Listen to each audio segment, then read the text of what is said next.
CeCe, why did you write the Blade of Shadows? I felt society was being unfair. I wanted to bring some awareness that society is deteriorating and people need to start paying attention. Because if people don't start paying attention, we're gonna not get anywhere anytime soon. And well, I've gotten glimpses here and there of the story you've written because I'm illustrating the story, and I really am intrigued by it. Now, the main character, from my understanding, her name is Arisa, and Arisa comes from kind of like an elite family. Can you explain her part in the story? She's supposed to be, I guess, somewhat of I guess, aristocratic states, but she sees what's going on around her and she doesn't agree with what's happening. Like, she can see people of her station and above taking advantage of the lower class, and she's like, aren't we supposed to be protecting the lower class so that they can do their job and not just harassing them when we find that, oh, they stepped in my path and I'm trying to go that way. So, like when you say status or station, um, this is taking place in feudal times in Japan. Am I correct? Yes. And what is a station? What do you mean by status or station? Like, What is Arisa in this status or station? she's, I can't remember the words exactly. She's not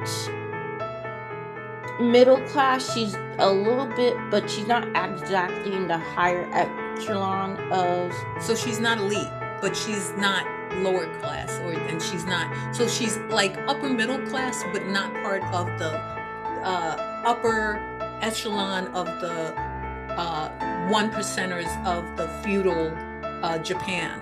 Like Yes. she's not part of the emperor's elite class. Yes. She's a little bit underneath that, Yes. but above middle class. Is that correct? Yes. Okay. And then, so how does Blade of Shadows, I mean, how did that title come up? The idea of Blade of Shadows, she's, think of Batman, if you want to call it that. She is supposed to be helping society from the shadows. Mm-hmm. At first, yes, it seems to be she's just trying to make sure that bad people aren't hurting the regular civilians, but she's also trying to go into, let's say, political background areas and putting things in place so that people are getting what they need in certain areas. Like, say, farmers not getting taxed to the point where they can't keep their lands. So she's trying to, you're saying that she's trying to protect the lower class by keeping the elite from taking away what the lower class owns. Exactly. Okay. Is there any other part of the Blade of Shadows that you would like to touch upon? Like, what else does she do? Like, what? How does she become the Blade of Shadows?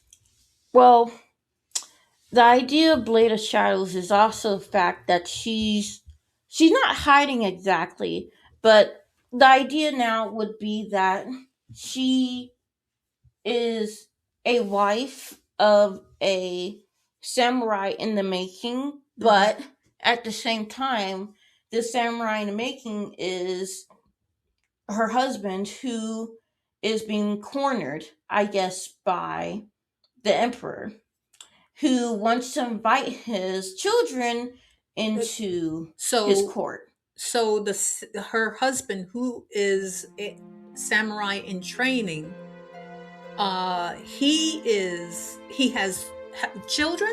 They have children They together. have children. Arisa and her husband have children together. Yes.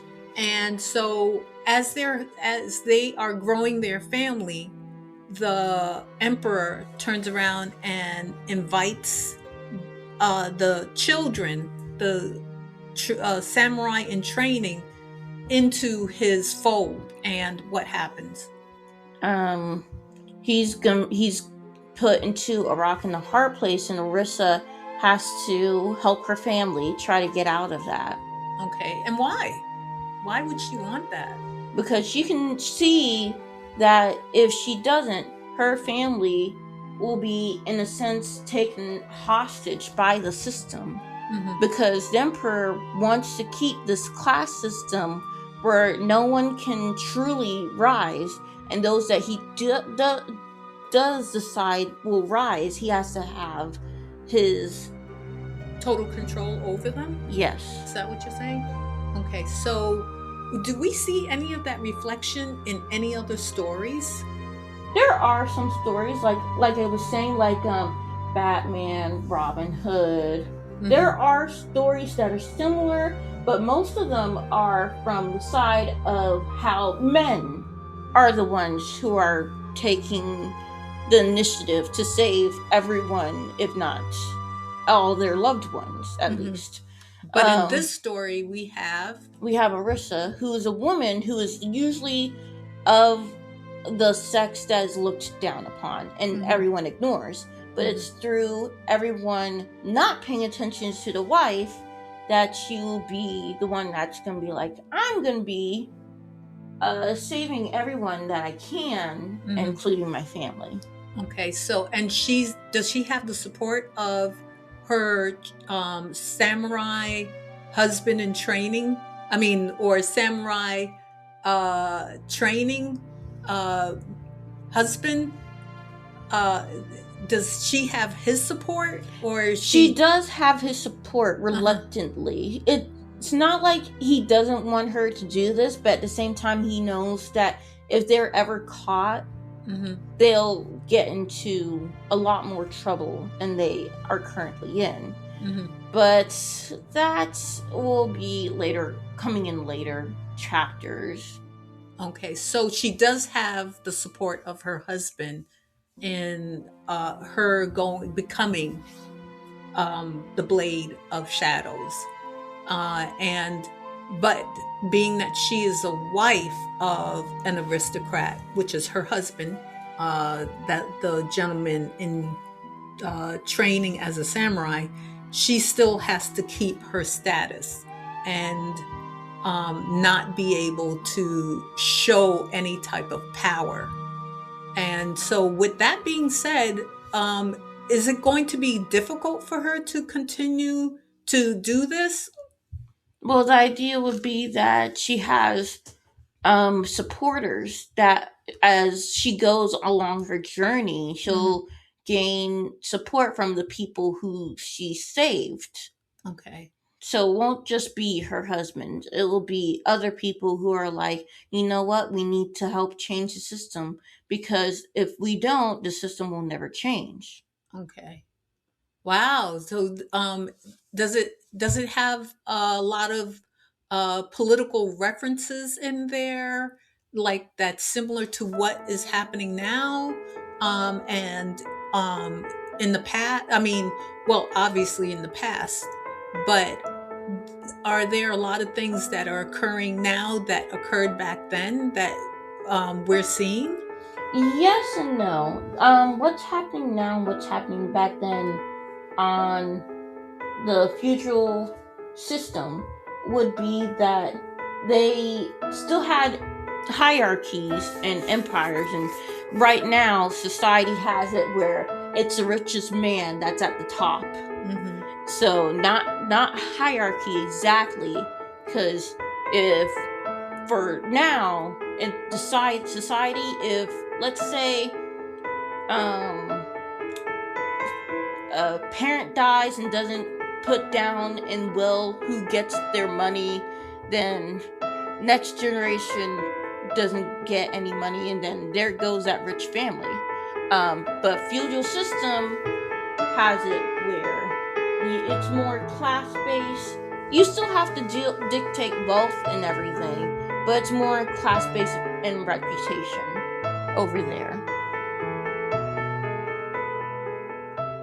Okay, so we still have the elites nowadays, and We still have elites, and but we had different elites back then. So we both seem to have the same, except back then it was called feudalism, and now it's just called government. The difference is that we can vote in our government. We can vote in our mayors, our presidents, our governors. Back then we couldn't vote any of those people in. They were just placed in. They were placed in by the whoever's higher standing. Whoever had the most warriors and can just kill villagers off. Yeah, basically. Okay, well, is there anything else that you'd like to say about your book? Not at the moment.